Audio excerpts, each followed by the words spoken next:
What I find cool about manufacturing is making stuff. Pretty simple, but you have raw material that you can actually make some finished good products out of that benefit our customers. We probably average around 70,000 pallets a week, and most we can get is probably 10 or 100,000 pallets a week if all the machines are pumping out with full production. As far as sustainability is, we are part of a protective organization to make sure that when we're cutting trees down, new trees are being planted.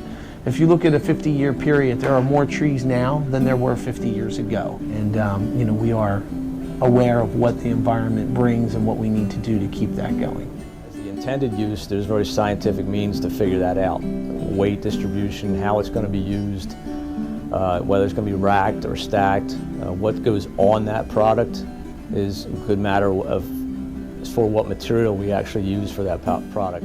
I have to take how many pallets are in each, or for one order, and I have to do how many boards are in each pallet. And then I have to do how many boards I get out of each piece of material that I have out there, so that when I give the order to the saw, they cut enough for the order so we don't short the company their pallets.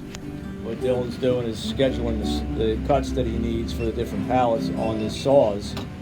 So he sends that out to them and they know what to set up and what material to use. And it all depends on what pallet we're making. My favorite machine to watch function is the Astorti because it's from Italy. It's the most high-tech machine we have here.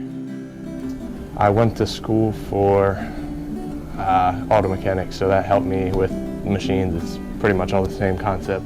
I see pallets everywhere. If I'm at the store, if I'm driving, they're in video games, they're all over the place, and I can't escape them. As we learned on our trip to John Rock Incorporated, manufacturing is everywhere. Every single thing anyone uses has been made or processed somewhere. Thanks, John Rock, for having us.